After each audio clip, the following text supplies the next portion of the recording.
새 찬송가 384장, 구찬송가 434장 찬양합니다. 나의 갈 길 다가도록 예수 인도하시네. 내 주 안에 있는 긍휼 어찌 의심하리요. 믿음으로 사는 자는 하늘 위로 받겠네. 무슨 일을 만나든지 만사형통하리라. 무슨 일을 만나든지 만사형통하리라. 나의 갈 길 다가도록 예수 인도하시네. 어려운 일 당한 때도 족하는 해주시네. 나는 심히 고단하고 영혼 매우 갈하나. 나의 앞에 반석에서 샘물 나게 하시네. 나의 앞에 반석에서 샘물 나게 하시네. 나의 갈 길 다가도록 예수 인도하시네. 그의 사랑 어찌건지 말로 알 수 없도다. 성령 감화 받은 영혼 하늘 날아갈 때에 영영 부를 나의 찬송 예수 인도하셨네. 영영 부를 나의 찬송 예수 인도하셨네. 1절 나의 갈 길 다가도록 예수 인도하시네. 내 주 안에 있는 긍휼 어찌 의심하리요. 믿음으로 사는 자는 하늘 위로 받겠네. 무슨 일을 만나든지 만사형통하리라. 무슨 일을 만나든지 만사형통하리라. 나의 갈 길 다가도록 예수 인도하시네. 어려운 일 당한 때도 족하는 해주시네. 나는 심히 고단하고 영혼 매우 갈하나. 나의 앞에 반석에서 샘물 나게 하시네. 나의 앞에 앞에 반석에서 샘물 나게 하시네. 나의 갈 길 다가도록 예수 인도하시네. 그의 사랑 어찌건지 말로 알 수 없도다. 성령 감화 받은 영혼 하늘 날아갈 때에 영영 부를 나의 찬송 예수 인도하셨네. 영영 부를 나의 찬송 예수 인도하셨네.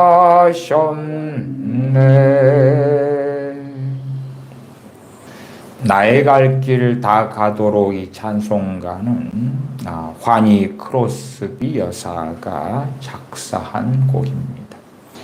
이 크로스비 여사는 아주 유명한 찬송의 작사가가 됩니다. 그녀는 소경으로 살다가 인생을 마감했습니다. 그렇기 때문에 1절 가사의 마지막 부분에 무슨 일을 만나든지 만사형통하리라. 무슨 일을 만나든지 만사형통하리라. 여기에서 환희 크로스비 여사가 고백하고 찬양하는 만사형통은 상당한 사람들이 생각하고 믿고 싶어하는 기복주의하고는 다릅니다. 내가 장사를 했더니 잘 될 것이다. 사업을 했더니 잘 될 것이다. 대기업에 취업하고 싶었더니 취업하게 될 것이다. 내가 원하는 남자, 원하는 여자와 결혼하게 될 것이다. 내 자녀들의 문제가 잘 해결될 것이다. 그런 내용의 만사형통은 아닙니다. 그 만사형통은 만사 가운데서 주님께서 자신의 길을 인도해 가실 것이라는 믿음에서 오는 고백입니다. 실상 사람들이 생각하는 만사형통이라면 이 환희 크로스비 여사는 소경으로 살다가 인생을 마감하는 것이 아니라 눈을 활짝 떴겠지요. 소경이 아니라 온전한 육신을 가진 사람으로 살다가 주님 앞에 섰겠지요. 그러나 그렇게 소경된 삶으로 앞이 보이지 않는 참으로 암담한 인생길을 걸어가지만 그러면 우리같이 보통 사람들보다 얼마나 많은 어려운 일을 겪고 당하겠습니까? 그래서 가사를 보면 나의 갈 길 다 가도록 예수님 인도하시니 그 믿음이 있다. 그 말이에요. 시편 23편처럼 여호와는 나의 목자시니 내게 부족함이 없으리로다. 이스라엘 백성이 광야 때에 살아갈 때에 하나님께서는 만나를 주셨습니다. 그러나 이스라엘 백성들은 고기를 먹고 싶다 그랬죠. 실상 하나님 편에서는 만나로서 충분했지만 이스라엘 백성들은 부족하다고 느꼈죠. 하나님 편과 사람 편은 다릅니다.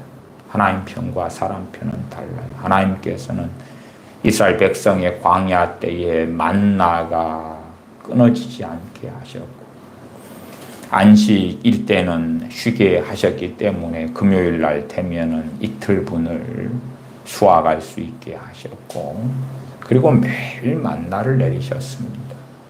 물론 이스라엘 백성은 애굽에서 있을 때에 고기를 먹었던 것, 마늘, 부추, 왜 같은 걸 먹었던 걸 추억하면서 이집트로 돌아가고자 했습니다. 그러면 여호와는 나의 목자시니 내게 부족함이 없으리로다. 그 기준은 다 다를 것입니다. 다 달라요. 지금 시대에 주님께서 오병이어의 기적을 베풀어 주신다면 이 잘 먹고 잘 사는 시대의 사람들은 그러한 주님께서 베풀어 주시는 한 끼의 식사는 만족하지 못하게 될 것입니다. 사람들이 생각하는 것처럼 그렇게 탁월하게 맛있는 그런 식사가 아니기 때문에 그렇죠. 더군다나 이제 오병이어의 그 보리빵과 작은 물고기, 그것도 갈릴리 호수의 물고기잖아요. 아주 맛있는 물고기에 속하는 건 아닙니다. 그러한 물고기 구이하고 또한 별로 그렇게 딱히 아주 맛있다고 말할 수 없는 보리빵, 그 두 가지로 식사를 한다 그 말이에요. 그러면 약간 대한민국 삶하고 비교한다면은 분식점에서 가볍게 먹는 거, 물론 배부르게 그런 정도가 가능하지 않은 대한민국 사람들이 있긴 있지만 드물겠지요. 보통 사람들은 그 정도 분식점에서 배부르게 먹는 것, 그런 걸 가지고 얼마나 만족할 수 있을까? 차라리 이제 신라 호텔이나 워커힐 호텔이나 힐튼 호텔이나 이런 데 레스토랑에서 뷔페로 아주 비싸고 맛있는 걸로 대접받는다 그러면 만족할 수가 있겠죠. 그래서 성경에서 부족함이 없다거나 혹은 이 환희 크로스비 여사가 만사형통할 것이다, 그렇게 고백하는 것하고 유감스럽게 우리의 욕망이나 우리가 원하는 기대치, 청년들이 결혼하지 않는 것도 그들이 생각하는 기대치에 도달하지 못하기 때문에 자신들의 인생이 원하는 기대치에 도달하고 만족하면 내가 결혼해서 내 자녀를 낳아도 거기에 도달할 수 있을 터인데 자기도 한없이 부족한데 결혼해서 애까지 낳아서 어떻게 채워줄 수 있나. 기준은 끊임없이 높아져 가잖아요. SNS가 있고 인스타그램이 있고 또한 여행도 많이 다니는 세대니까 좋은 집도 좋은 아파트도 아름다운 것도 많이 보잖아요. 그렇게 하면서 그에 대한 욕구와 갈망이 많아져 갈수록, 다른 말로 하면 욕구죠. 욕구가 강해져 가고 채워지지 않는 불만족이 강해져 가고, 그럴 때에 그런 친구들의 입장에서는 하나님께서 부족함이 없게 나를 하신다 그러면 그것을 다 채워줘야 되겠죠.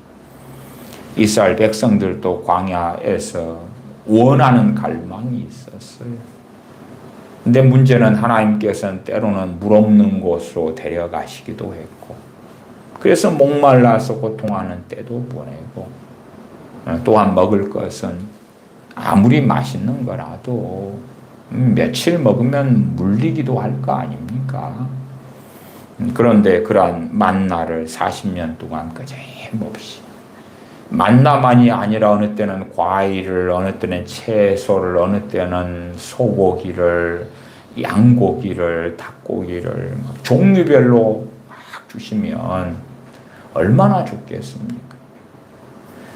메추라기를 하나님께서 이끄셔서 이스라엘 백성의 불평 불만에 응답하시는 일도 있으셨지만 성경에는 2번이 나옵니다. 2번. 최소한 메추라기 같은 기적만 해도 분기별로 한 번씩 해주시고 한 달에 한 번씩 해주시거나 그 정도만 해도 이 불만족은 좀 줄어들지 않겠습니까? 특별히 고기를 더 좋아하는 사람들일수록 만나만 먹는 데 대한 불만족은 얼마나 크기도 하겠는가 그 말이에요.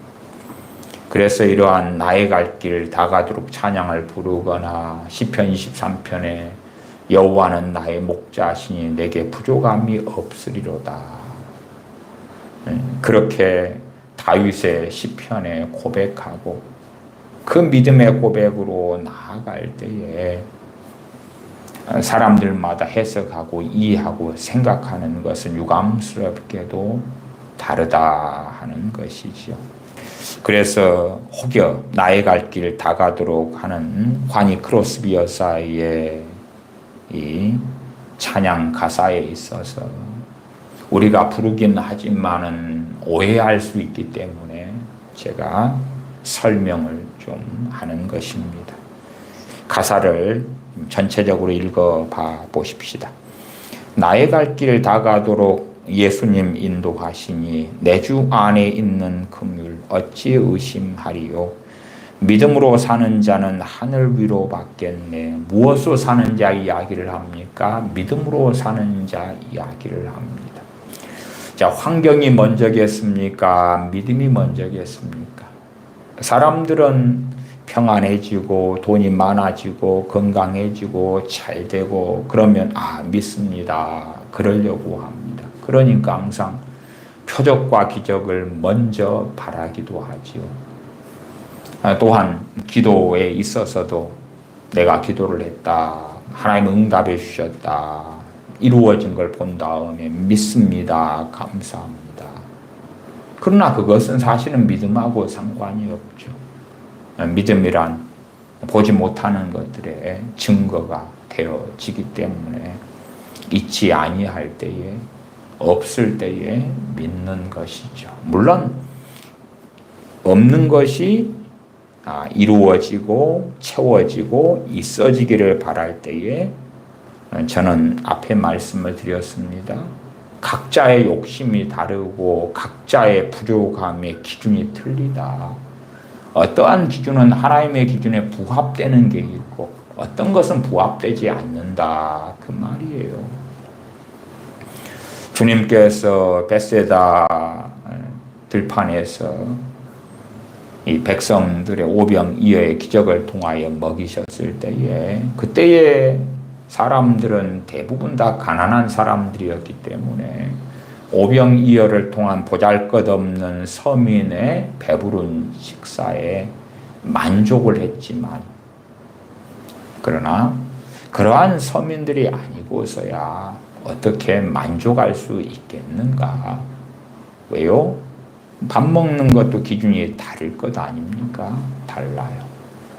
그러면 기준이 높아져 가고 다른 말로 넓은 길을 걸어가고 이 세상의 가치관, 이 세대를 본받아 가고 욕심이 많아져 가고 기대치가 높아져 가고 기준이 높아져 간다면 실상은 환희 크로스비 여사가 고백했고 찬양했고 노래했던 것하고는 달라진다. 심지어 시편 23편에 여호와는 나의 목자시니 내게 부족함이 없으리로다 하는 믿음의 삶하고는 다르다. 믿음의 삶하고는 다르다. 우리 주 예수님의 사람들은 믿음으로 시작해서 믿음으로 끝마치는 사람들입니다. 믿음으로 산다는 것, 믿음으로 살아가기 때문에 모든 것이 다 갖추어지고 이루어지고 되어지고 그러는 것은 아닙니다. 믿음으로 살아도 믿음으로 산 사도들이 많은 어려움, 환난, 고통, 고난을 받았지요. 믿음으로 사는데 어떨 때는 평안하고요. 어떨 때는 핍박 속에 고난 속에 환난 속에 있었습니다. 그러나 그것을 믿음으로 넘어가지요. 사도 바울이 때로는 감옥에 갇힙니다. 감옥에 갇히는 시간이 과연 만사 형통에 들어갈까 그렇지 않을까. 성경적으로 말씀드리자면 사도 바울의 감옥에 있는 시간은 만사 형통의 시간이었다. 만사 형통의 시간이었다. 인간적 육적으로 보면 복음을 증거하고 하나님의 나라를 위하여 살아가는 사도 바울의 삶에서 사도 바울이 감옥에 갇혀 있는 그 2년 동안의 시간이라고 합시다.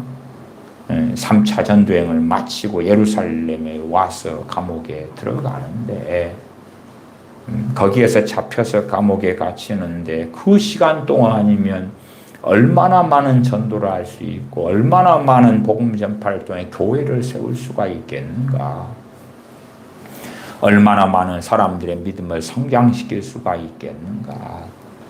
그러나 그럼에도 하나님의 능하신 손 아래서 사도 바울이 감옥 속에 들어가 있었던 것이다 하는 것은 우리가 압니다.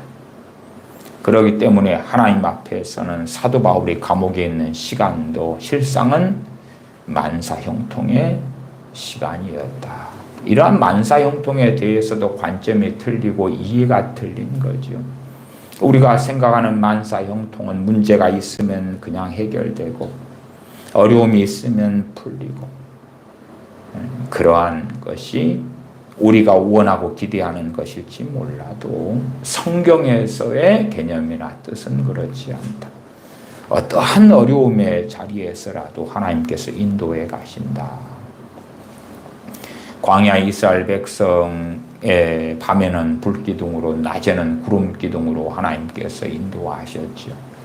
하나님께서 인도하실 때에 항상 평탄하고 평안하고 평화롭고 그런가? 그렇지 않았지요. 때로는 전쟁하도록 하셨습니다. 전쟁을 하면 사람은 안 죽습니까? 아무도 다치지 않는 죽지 않는 전쟁이란 게 있습니까? 그렇지 아니하지요. 때로 하나님이 인도하시면 전쟁으로 이끄시고 때로는 광야로 이끄시고 때로는 골짜기로 이끄시고 그렇게 이끌어 가셨던 것이고 실상 하나님께서 인도해 가시는 것 자체가 형통합니다. 그 가운데서의 형통합니다. 만사 모든 일 가운데 하나님께서 이끌어 가신다면 그것이 진정한 형통합니다. 그래서 형통에 대한 각자의 기대감과 이해는 틀리겠지요. 믿음으로 사는 자는 하늘 위로 받겠네. 무슨 일을 만나든지 만사 형통하리라. 믿음으로 살기 때문에 또한 내 주 안에 있는 긍휼, 주님 안에서 살기 때문에 무슨 일을 만나더라도 형통할 것을 믿고 고백하는 것입니다. 우리가 주님 앞에 살아가려면 영적으로 깨어 살아가야 됩니다. 우리가 병들어 가고 잠들어 가고 그렇다면 우리의 만사 가운데 만사라는 것이 좋지 않은 일들도 얼마나 많이 일어납니까? 그런 일들 가운데 나를 이끌어 가시는 인도해 가시는 그 주님의 은혜의 역사를 보게 될 것이다. 그게 만사형통이죠. 만사형통. 사도 바울이 인도에 가셨는데 강도의 위협도 당하기도 하고 굶주리고 배고프고 감옥에 갇히고 하는 일들을 겪죠. 그리고 그에 대해서 성경에 기록합니다. 우리는 그 말씀을 보고 상고하죠. 그래서 당시 사도 바울이 그러한 일들을 복음을 위하여 고난을 당하고 핍박을 당했을 때의 일들이 육적인 관점에서 볼 때는 형통함이 아니지만 주님 앞에서 볼 때는 진실로 형통함이었기 때문에 사도 바울이 겪었던 그 많은 것들을 통하여 참으로 우리 주 예수 그리스도를 믿는 사람들이 진리를 위하여 복음을 위하여 어떻게 싸우고 어떻게 걸어가야 될지를 보여주신 것입니다. 전 세계에서 그래도 유럽이나 미국이나 이런 영국이나 또 대한민국이나 이런 나라들 그런 경우들은 신앙의 자유가 있고 우리 주 예수님 믿는 신앙 때문에 핍박을 받지 않는 그러한 복된 상황과 여건 속에 있습니다만은 전 지구상에 얼마나 주님 믿는 신앙 때문에 핍박을 받는 사람들은 많습니까? 나이지리아 같은 경우는 주님 믿는 신앙 때문에 죽임당하는 일들도 아주 많습니다. 실제로는 역사적으로 그 어느 때보다도 숫자적으로 한다면 주님 믿는 신앙 때문에 많은 사람들이 죽고 있는 예수님을 믿는 믿음 때문에 죽임 당하고 있는 시대가 지금 시대입니다. 지금 시대. 대한민국 사람들이야 신앙의 자유가 있으니까 마치 그렇잖아요. 우물 안의 개구리처럼 내가 겪고 내가 보는 것이 전 세계 사람들이 다 겪고 보는 거라고 생각하는 거죠. 그러나 중동에서는 어떻습니까? 인도에서의 신앙생활은 어떻습니까? 중국에서 신앙생활은 어떻습니까? 아프리카에서의 신앙생활은 어떻습니까? 동남아에서의 신앙생활은 어떻습니까? 정말 많은 나라에서 우리 주 예수를 믿는 사람들이 환난을 당하고 있고 핍박을 당하고 있고 고난을 당하고 있습니다. 어떤 경제적인 부분이나 건강적인 부분을 이야기하는 것이 아니라 신앙과 믿음에 있어서 그러합니다. 그런 이들은 사도 바울이 겪었던 주님을 믿는 신앙 때문에 겪었던 환난이나 고난에 대하여, 우리 주님께서 겪으셨던 환난이나 고난에 대하여, 또한 주님의 사도들이 겪었던 일들에 대하여, 선지자들이 겪었던 것에 대하여, 히브리서 11장에 나와 있는 것처럼 믿음으로 인하여 그 삶을 산 그 여정에 대하여, 히브리서 11장은 세상이 감당치 못하는 자로라. 세상이 감당치 못하는 자들. 우리 주 예수를 믿는 사람들이 때로는 톱으로 목을 썰어서 죽이고 토굴의 암열에 유리 걸식하고, 최근에도 제가 카타콤에 대해서 설교하면서도 말씀을 드렸습니다. 로마 주변에 카타콤이라는 그 공동묘지가 있다 그랬죠. 공동묘지가. 전 세계에는 카타콤이 참 많습니다. 카타콤은 우리 믿는 사람들이 판 공동묘지가 아니고요. 로마 주변에 있는 카타콤이라 그러면은 로마 시민들이 이제 그들을 가족을 장례하기 위하여, 매장하기 위하여 지하에 무덤을 판 것입니다. 우리나라 대한민국의 토양이나 땅하고는 다르기 때문에 무너지지 않고 때로는 지하 5층까지도 무덤을, 묘지를 파갔던 것입니다. 아마 가장 유명한 카타콤이 그 로마 주변에 있는 카타콤이 됩니다. 그래, 로마의 카타콤이 가장 유명하죠. 밝혀진 것, 지금 현재 그 로마의 카타콤이다 그럴 때에 그것이 드러나 있는 것, 그 정도의 길이만 해도, 로마의 카타콤이 현재 발굴된 카타콤의 길이만 해도 800km가 넘습니다. 정확하게는 872km 정도가 로마 주변의 카타콤에서 발굴된 길이가 됩니다. 그러면 얼마나 놀랍습니까? 그런 카타콤을 로마 사람들은 묘지로 사용했습니다. 그래서 그 카타콤 안에는 많은 유골들이 있고 뼈들이 있고 그렇지요. 우리 주 예수를 믿는 사람들은 AD 313년에 로마의 콘스탄티누스 대제에 의하여 기독교가 공인된 다음에, 기독교 공인이라는 것은 기독교에 대하여 이제 관용을 베풀어라. 그들을 죽이지 말고 핍박하지 말고 관용을 베풀어라. 그냥 정상적인 종교의 하나로 기독교를 받아주어라 하는 것입니다. 기독교가 국교가 된 것은 380년이에요. 로마의 기독교 국교의 380년이고 313년은 기독교에 대하여서 관용을 선포한 밀라노 칙령이 선언된 그러한 때가 됩니다.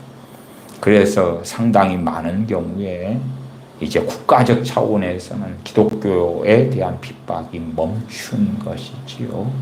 그러나 각 지역적으로는 다 각기 차이가 존재하겠지요. 중동의 어떤 나라는 겉으로는 신앙의 자유를 표방하지만 그 안에는 이슬람이기 때문에 기독교인들에 대하여 얼마나 많이 때로 죽이고 핍박하고 그러기도 하지 않습니까? 물론 중동의 상당한 나라들은 이 종교의 자유가 없기도 하고요. 겉보기에 종교의 자유가 있다 할지라도 그러나 이슬람을 믿는 많은 사람들은 그 가족에서 예수님 믿는 사람들을 가만두지는 않는다 그 말이에요. 믿는 사람들, 크리스천들이 핍박을 받았을 때에 도피하고 숨을 만한 장소를 찾았을 때에 지하 묘지인 카타콤을 선택했지요. 지금도 카타콤은 너무나 방대하고 크기 때문에 이 관광객들에게 개방되어져 있지만 전체를 개방은 못합니다. 조금만 개방해요. 위험하지 않은 부분. 말하자면은 미로 같아가지고 개방된 것 말고 이렇게 가다 보면 길을 잃어가지고 거기에서 사람을 찾지 못해요. 이미 어딘가에서 죽은 거죠. 어딘가에서. 간혹 가다가 이제 이 사람들의 모험 정신이 많아서 이 카톡콤을 유튜버들이나 아니면은 막 미로 찾기 하면서 모험 정신을 가지고 불법적으로 거기를 들어가지 마세요. 개방된 곳 외에는 가지 마세요. 하는데도 몰래 다니는 사람들이 이제 거기에서 죽어 있는 사람을 발견하기도 하고요. 물론 그 카타콤 안에는 여전히 정말 많은 유골들이 있습니다. 거기는 공동묘지였기 때문에. 그러나 이제 관광지로 만든 데는 이 뼈들을 정리를 한 거죠. 깨끗하게 정리한 거죠. 두 번째로 유명한 카타콤이 프랑스 파리의 카타콤입니다. 프랑스 파리의 카타콤만 돼도 뼈들이 아직도 여전히 수백만 구 이상이 남아있고요. 그리고 관광지를 위하여서 정리된 것만 해도 수백만 구는 정리를 하고 뭐 그런 것입니다.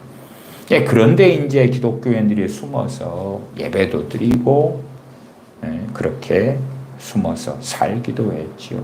그 지하 무덤에 사는 것이 어떻게 편하겠습니까? 먹고 사는 건 어떻게 해결합니까? 마실 물은 어떻게 해결합니까? 그러나 주님 믿는 신앙과 믿음 때문에 그렇게 살았다. 거기에서 어떻게? 그러니까 우리 믿는 사람들의 자세가요. 그런 환경 속에서 내가 두려워할까? 원망할까? 애통해할까? 아니면 좋은 세상은 언제 올까? 중동에서 소수 믿는 사람들이 진실되게 신앙의 자유는 언제 올 수 있을까? 이 이슬람 사람들의 핍박을 받지 않고 자유롭게 예배하고 찬양하고 그런 날은 과연 올 수 있을까? 중동에서는 지금까지 천 몇백 년 동안 이슬람 가운데 있는 기독교인들은 여전히 고통과 고난의 세월들을 보내왔습니다.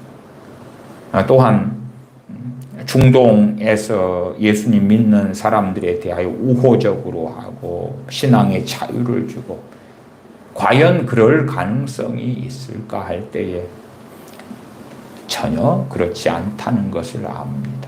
오히려 더 예수님 믿는 사람들을 핍박하죠. 최근에도 IS가 그렇게 외쳤지 않습니까? 이스라엘을 박멸해라. 두 번째는 기독교인을 박멸해 죽여라. 그랬지. 기독교인을 죽일 때도 타겟을 그렇게 잡아라. 교회 예배당이 개방되어 있지 않느냐. 밖에 노출되어 있지 않느냐. 그 예배당이 예배 드릴 때에 폭탄을 집어 던지고 그때 죽여버려라. 이스라엘 유대인을 박멸하고 기독교인을 박멸해라. 물론 그에 협조하는 많은 후원하는 이슬람 사람들이 중동 사람들이 있는 것은 익혀야 합니다. 후원자 없이 돈 없이 어떻게 테러를 하고 악한 짓을 할 수가 있겠습니까? 그러면 점점점 중동에서 숨어서 신앙생활하는 그리스도인들의 상황은 안 좋아지고 있죠. 그러나 그들이 어떻게 주님 앞에 살아갈 수 있을까?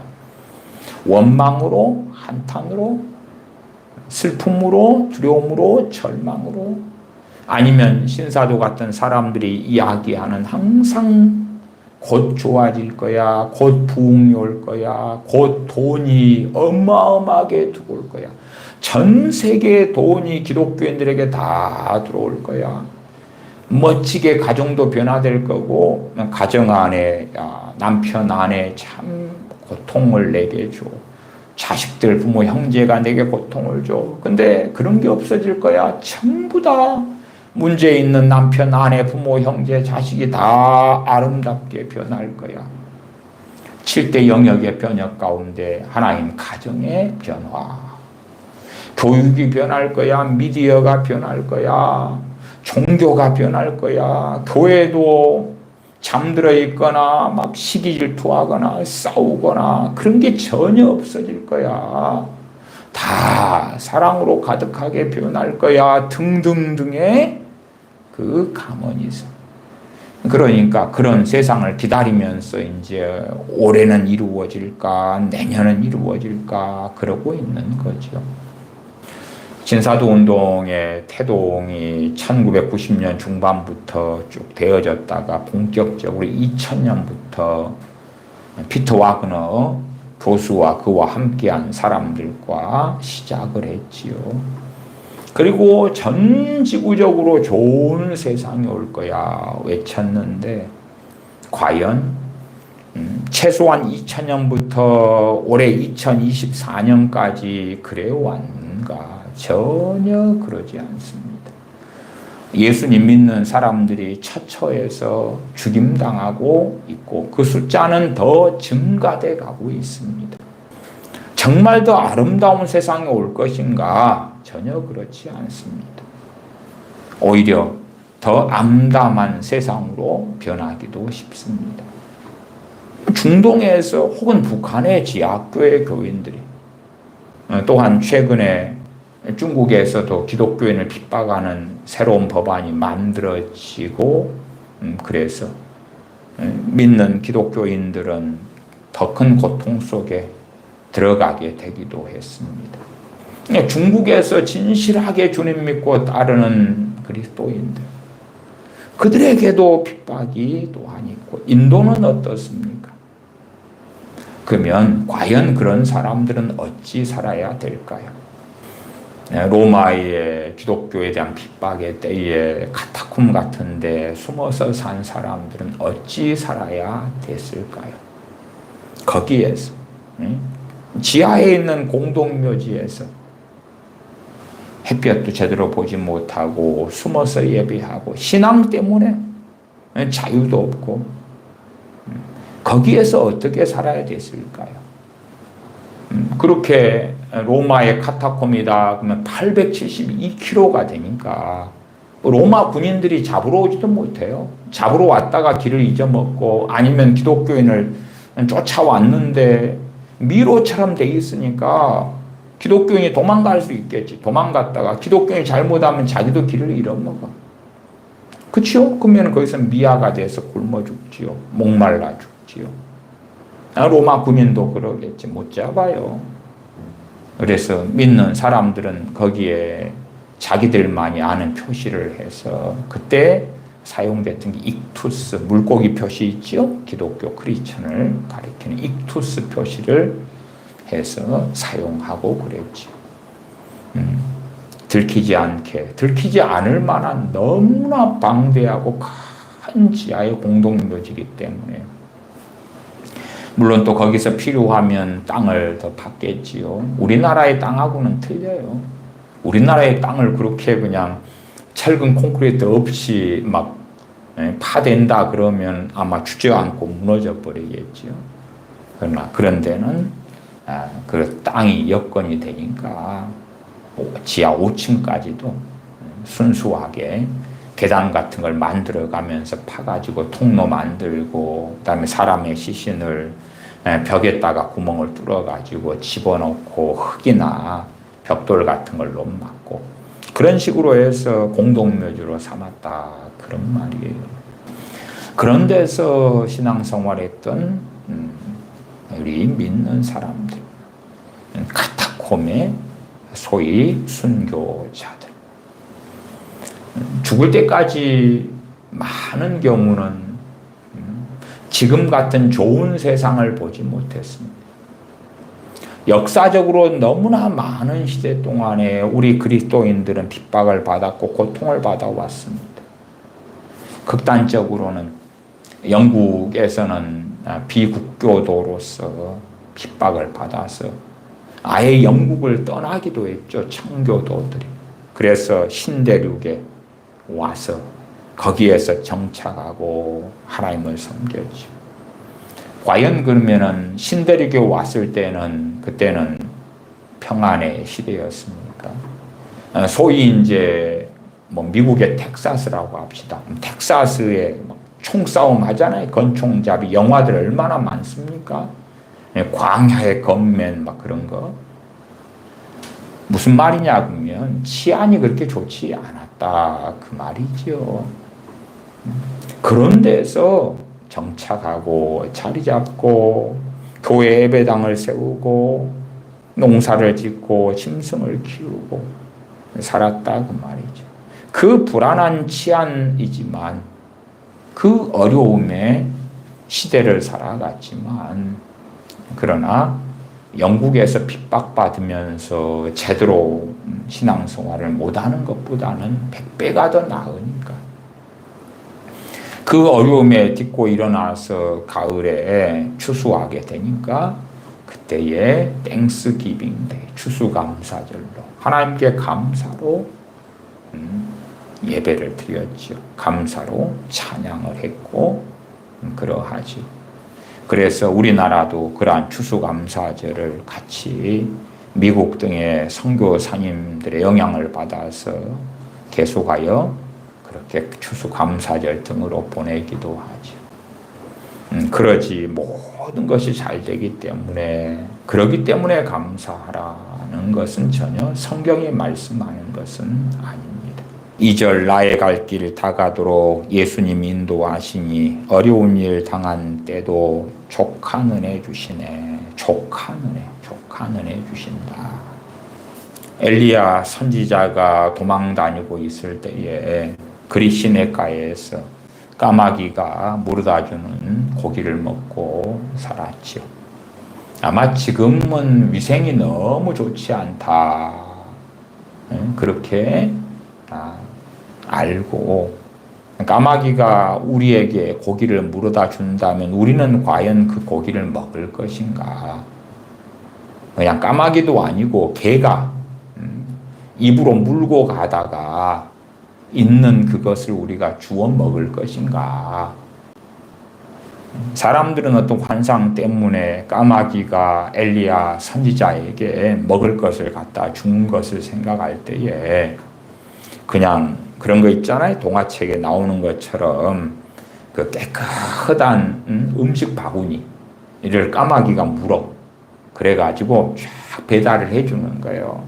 그래서 그 대나무빨 같은 걸로 된 도시락통 같은 이 바구니를 쫙 천을 열고 하니까 김이 모락모락 나는 빵이 있고 스파게티가 있고 소스가 있고 과일 샐러드가 있고 뭐 그런 환상?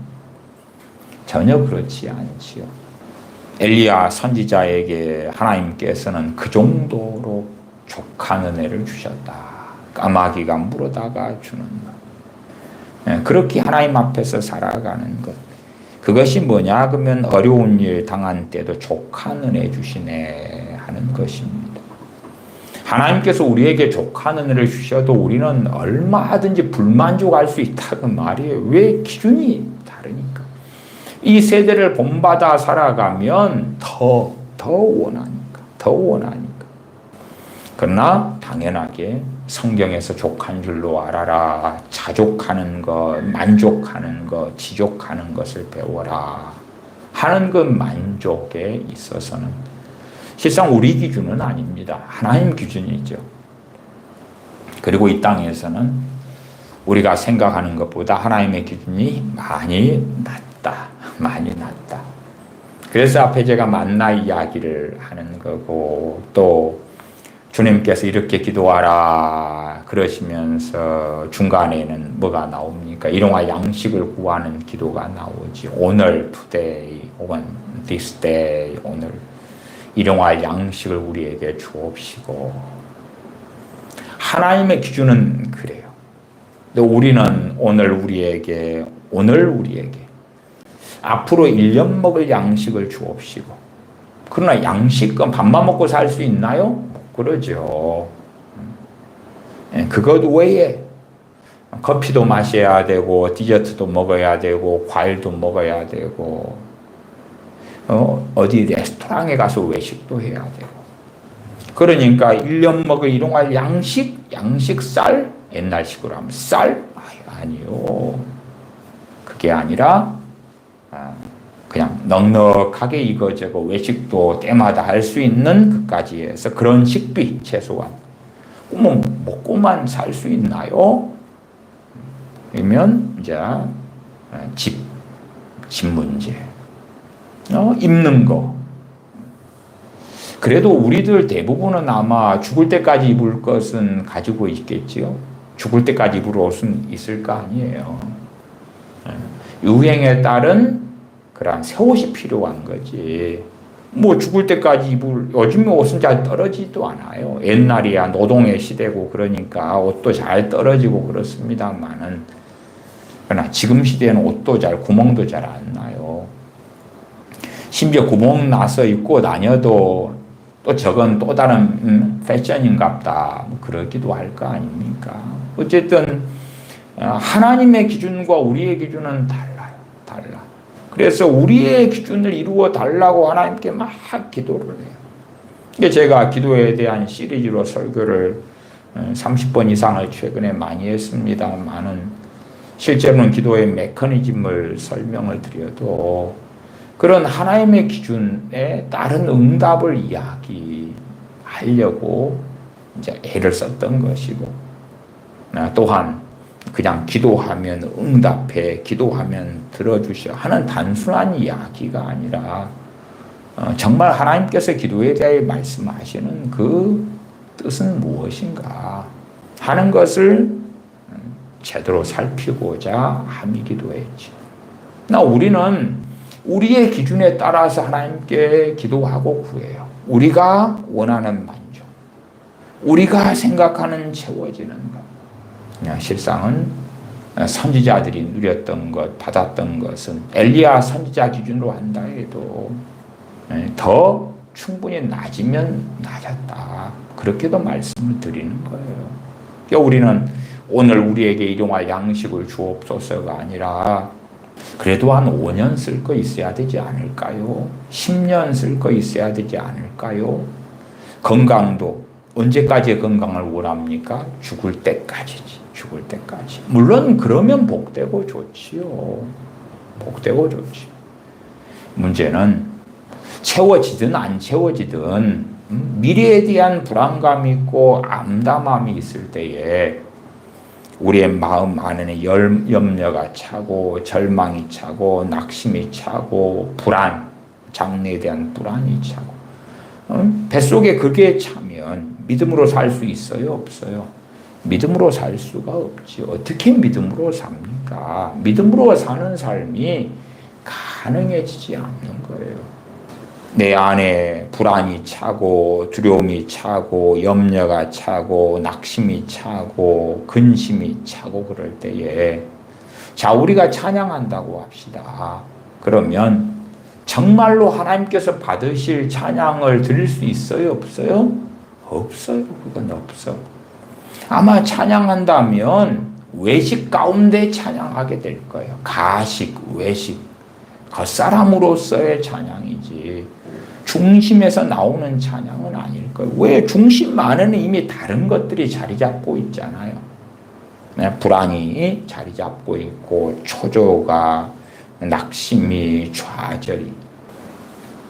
내일을 생각하는 것, 제가 내일 일을 염려하지 말라 지난주일도 설교를 했습니다. 내일 일에 대하여 궁리하다 보면 내일의 일에 대한 소망이 있고 비전이 있다면 뭐 그나마 낫겠지요. 그런 거 있잖아요. 재능 있는 어떤 학생이 혹은 청년이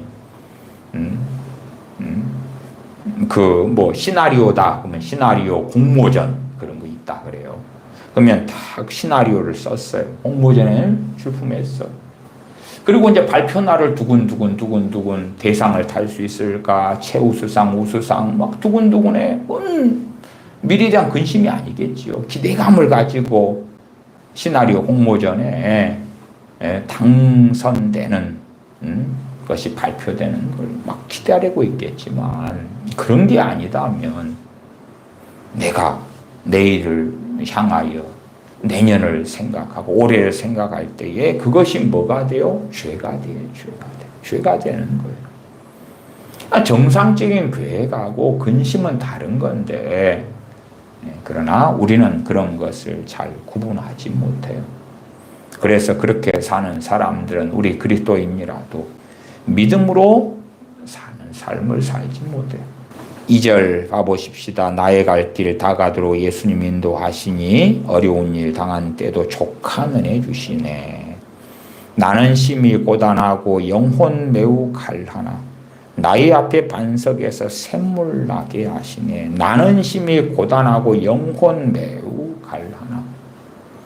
이런 삶을 환히 크로스비에 사는 살았고 또한 역사적으로 주님 믿는 많은 그리스도인들은 살아왔어요. 그러나 믿음이 있기 때문에 하나님의 때에 나는 심히 고단하고 영혼 매우 갈하지만 나의 앞에 반석에서 샘물 나게 하시네 하는 것을 고백하는 거예요. 3절은 나의 갈 길 다가도록 예수님 인도하시니 그의 사랑 어찌 큰지 말로 할 수 없도다. 나의 갈 길 다가도록. 언제까지죠? 인생이 마감될 때까지. 그렇지 우리의 젊음의 날은 인도해 주시고 늙으니까 안 해 주시고가 아니에요. 나의 갈 길 다가도록. 내 인생이 언제 마감되더라도 그때까지 예수님께서 인도하시니라는 믿음의 고백을 하고 있는 거예요. 그의 사랑 어찌 큰지 말로 할 수 없도다. 소경으로 살아온 사람이 느끼는 주님의 사랑은 어떤 것이었을까? 우리같이 사지육신 멀쩡한 사람도 주님의 사랑에 대하여 그의 사랑 어찌 큰지 말로 할 수 없도다. 시편 23편을 읽어갑니다. 여호와는 나의 목자시니 내가 부족함이 없으리로다. 그가 나를 푸른 초장에 누이시며 쉴만한 물가로 인도하시는도다. 내 영혼을 소생시키시고 자기 이름을 위하여 의의 길로 인도하시는도다. 내가 사망의 음침한 골짜기로 다닐지라도 해를 두려워하지 않을 것은 주께서 나와 함께 하심이라. 주의 지팡이와 막대기가 나를 안위하시나이다. 주께서 내 원수의 목전에서 내게 상을 베푸시고 기름으로 내 머리에 바르셨으니 내 잔이 넘치나이다. 나의 평생의 선하심과 인자하심이 정녕 나를 따르리니 내가 여호와의 집에 영원히 거하리로다. 진실로 믿음으로 살아가는 사람, 또한 진실로 전능하신 아버지를 의지하는 사람의 고백입니다. 주님께서도 내가 너희를 고와 같이 버려두지 아니하고 너희에게로 오리라 그러시고 성령님을 보내셨죠. 예수님의 영, 그리스도 영이신 성령님을 보내셔서 믿는 사람 안에 내주하게 하시고 또한 우리를 인도하시는 보혜사가 되게 하셨던 것입니다. 이 23편 6절에 나의 평생의 선하심과 인자하심이 정녕 나를 따르리니 내가 여호와의 집에 영원히 거하리로다. 나의 평생의 선하심과 인자하심이 정녕 나를 따를 것이다. 평생에 언제까지죠? 죽을 때까지죠. 죽을 때까지. 그때까지 나를 따를 것이다.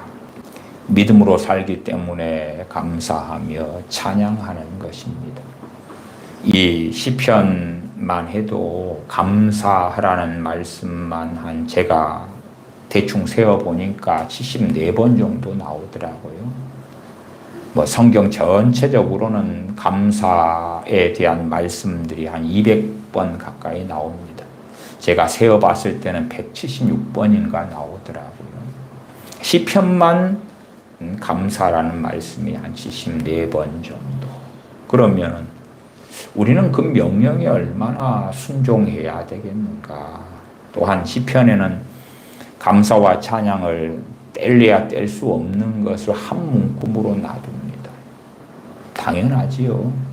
우리 안에 감사가 있을 때에 그때에 진실한 찬양이 나오죠. 시편 100편 4절을 제가 읽어드리면 시편 100편 4절에 감사함으로 그 문에 들어가며 찬송함으로 그 궁정에 들어가서 그에게 감사하며 그 이름을 송축할지어다.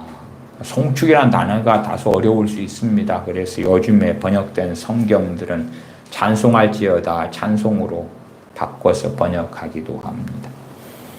감사함으로 그 문에 들어가며 찬송함으로 그 궁전에 들어가서 그에게 감사하며 그 이름을 송축할지어다. 감사와 찬송이 계속 반복돼 나오죠. 감사, 찬송, 감사, 찬송.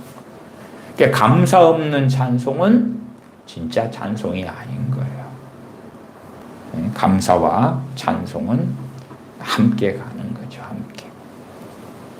시편 147편 7절에는 감사함으로 여호와께 노래하며 수금으로 하나님께 찬양할지어다. 감사함으로 여호와께 노래하라. 노래가 뭐죠? 노래가 찬양하는 거죠. 감사함으로 여호와께 노래하고 찬양하고 수금으로 하나님께 찬양할지어다. 감사함으로 여호와께 노래해라, 찬양해라. 감사가 없는 그 찬양이란 죽어버린 것이, 영혼 없는 몸이 죽은 것처럼 감사 없는 찬양은 죽어버린 것. 하나님께 예배하지만 감사 없는 그러한 예배도 죽은 것이지. 그럼 반대로 내게 감사가 있느냐 없느냐, 겉보기에 그냥 감사한금 냈어요, 그런 걸 이야기하는 건 아니지요. 내 안에 근심이, 염려가, 한탄이, 두려움이, 불안이, 낙심이, 좌절이 자리 잡고 있다. 그렇다면 내게는 뭐가 없어요? 감사가 없어요. 감사가. 왜? 이미 다른 것들이 자리 잡고 있기 때문에 자리가 없잖아요. 자리가. 내 안에 감사가 자리 잡고 있어야 이 인생을 끝까지 주님 앞에서 살아갈 수가 있어요. 우리가 데살로니가 전서의 말씀을 최근에도 살펴보았습니다. 데살로니가 전서 3장에 사도 바울은 데살로니가에 믿는 사람들에게 너희들에게 환난이 있을 것이다, 그렇게 애언을 했고, 데살로니가 교인들에게 환난이 닥쳤습니다. 그래서 사도 바울은 많이 염려했지요. 저 환난 가운데서 어떻게 견뎌낼까? 그러면 디모데를 보내서 데살로니가 교인들이 환난 가운데서 어떻게 하는가 하고 믿음을 굳건히 하고 또한 그들을 위로하고 세울 수 있도록 그렇게 했습니다. 데살로니가 교인들은 환난 가운데서도 믿음을 굳건히 지켰다 말씀하죠. 그런 데살로니가 전서 3장 혹은 1장부터 데살로니가 교인들이 겪었던 환난에 대한 이야기들이 있습니다. 환난 가운데서 기쁨으로 하나님 말씀을 받았다 하는 말씀 등이 있지요. 그러면 환난 속에 살고 있었던 데살로니가 교인들에게 우리가 정말 잘 아는 그러한 데살로니가 전서 5장 16, 17, 18절의 말씀이 있죠. 그 가운데 데살로니가 전서 5장 18절은 뭘 말씀합니까? 범사에 감사하라. 이는 그리스도 예수님 안에서 너희를 향하신 하나님의 뜻이니라. 참 안 맞게 보이죠. 환난을 당하고 있는 데살로니가 교인들에게 데살로니가전서 5장 16절은 항상 기뻐하라. 쉬지 말고 기도하라. 5장 18절은 범사에 감사해라. 환난을 당하고 있으면 어떻게 기뻐할 수 있나요? 그것도 항상. 어떻게 모든 일에 감사할 수가 있나요? 환난 당하는 중인데. 그러나 그것이 하나님의 뜻이고 그것이 환난 가운데서 믿음 지키고 환난 가운데서 전능하신 아버지 앞에 설 수 있는 비결이었다 그 말이에요. 데살로니가 교인들 같이 환난을 당하는 처지 상황 가운데서도 감사를 명령받습니다. 감사하라고. 심지어는 범사의 모든 일에 감사를 명령받습니다. 그러면 우리는 얼마나 그들보다 감사하기가 쉽습니까? 그 큰 환난 속에 있었던 데살로니가 교인들이 감사하는 것과 우리가 감사하는 것과 그들이 기뻐하는 것과 우리가 기뻐하는 것 누가 더 쉽냐 그 말이에요. 아마 우리가 어려운 여러 형편이 있겠지만 우리가 감사하고 우리가 기뻐하는 것이 데살로니가 교인들이나 혹은 초대교회 저 카타콤의 지하 묘지에 숨어가지고 살다가 인생을 마감했던 그 비참 참담 지경에 있었던 그 우리의 믿음의 선배들보다 우리가 어려움 가운데 있더라도 우리가 찬양하고 감사하는 것은 100배, 1000배가 더 쉬우려면 쉬울 것이다. 쉬울 것이다. 물론 각 시대가, 각 세대가, 각 나라가, 각 민족마다 짊어지고 가는 자기 십자가는 다 다릅니다. 그러나 우리가 하나님께 어떤 질병의 치유를 놓고 기도하더라도 우리 안에 그 질병에 대한 염려와 근심과 낙심이 찬 가운데는 믿음의 기도를 할 수 있습니까? 없습니까? 없어요. 질병에 대한 불안을 막 가지고 믿음의 기도는 가능하지 않고 그건 하소연에 불구하고 역사하지 않습니다. 질병을 가지고 있는 상태에서 기도해서 하나님께 치유를 얼마든지 받을 수 있어요. 예외 빼놓고는. 예외는 드물지요. 사도 바울이 육체와 같이 사단의 사자를 없애주시기를 3번이나 간구합니다. 예외죠, 예외.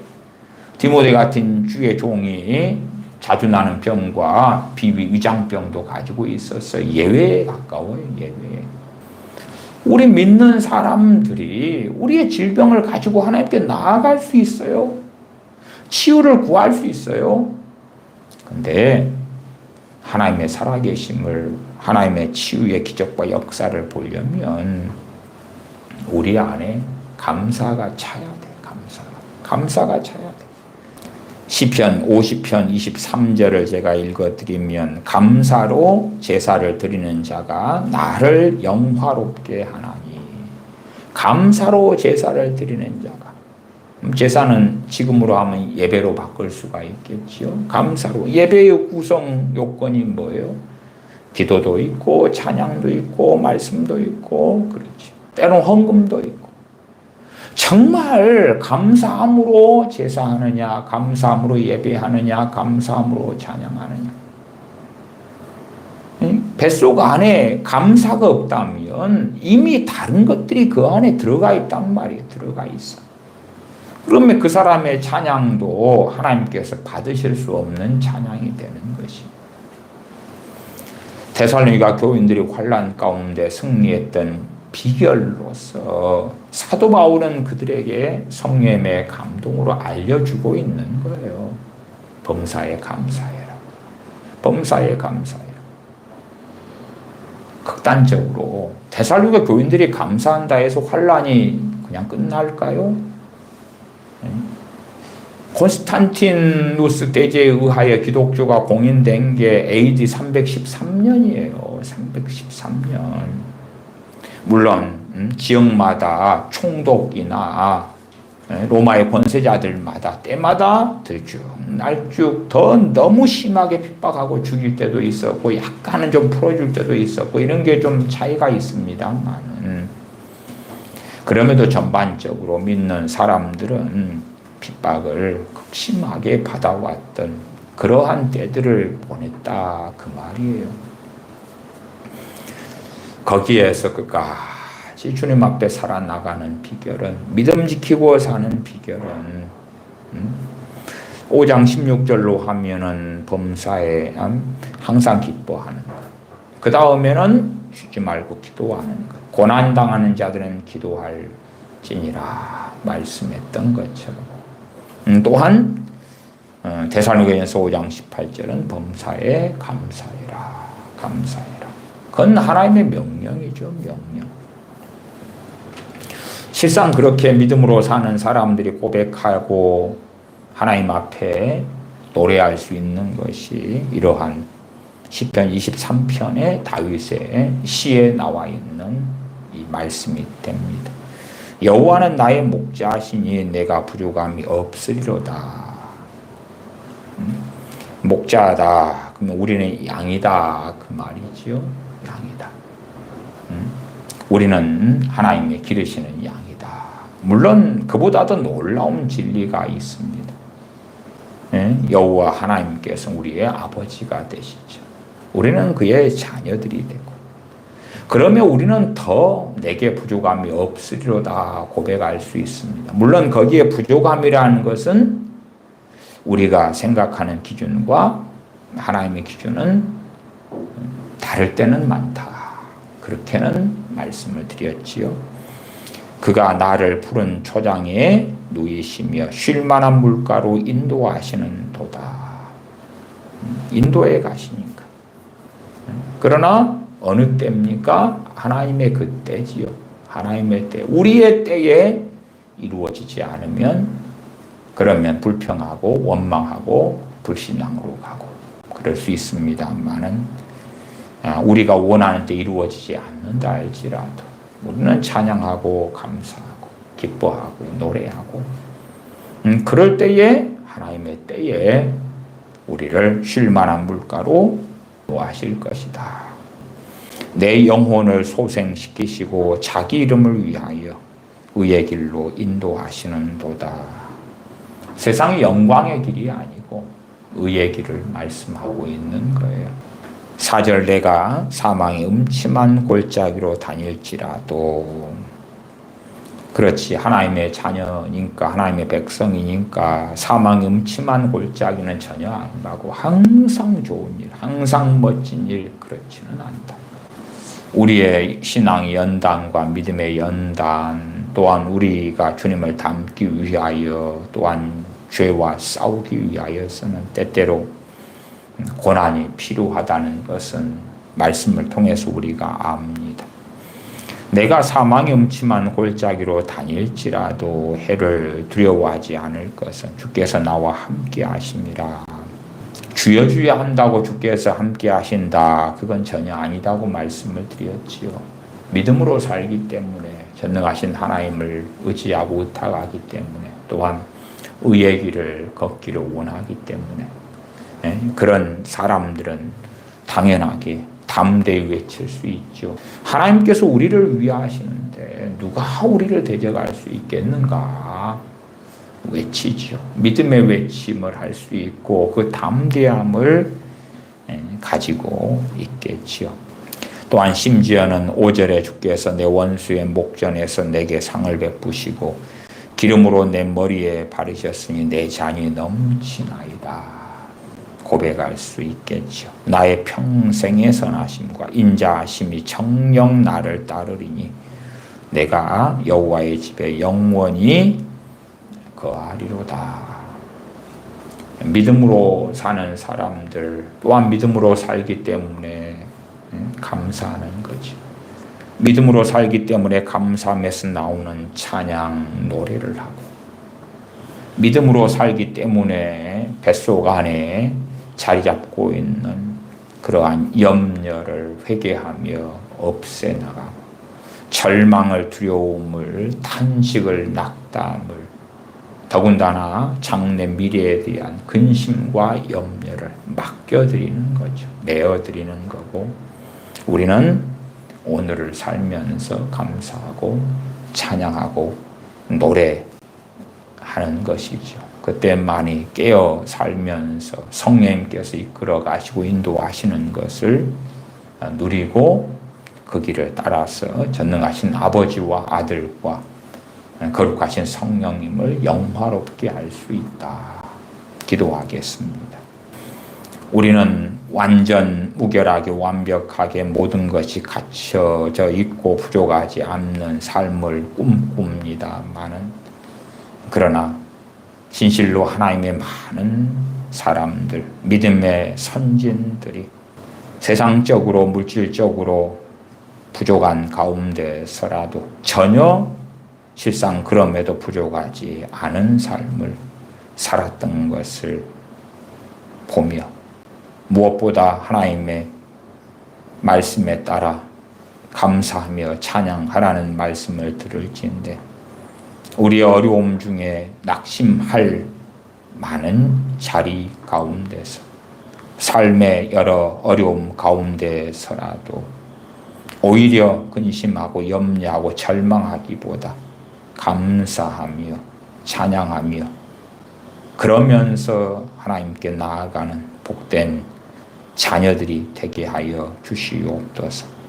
감사하고 찬양할 때에 우리의 심령 안에 믿음이 역사하고 믿음으로 구하고, 그리함으로 환희 크로스비 여사 같은 이가 고백했던 것처럼 주께서 우리를 인도하시고 이끄시기 때문에 만사 형통할 것이다.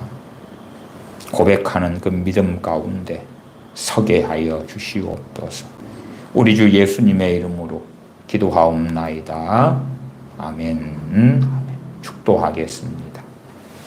이제는 우리 주 예수 그리스도의 은혜와 아버지 하나님의 크신 사랑하심과 성령님의 교통하심이 하나님의 자녀들에게 영원토록 함께 계실지어다. 아멘.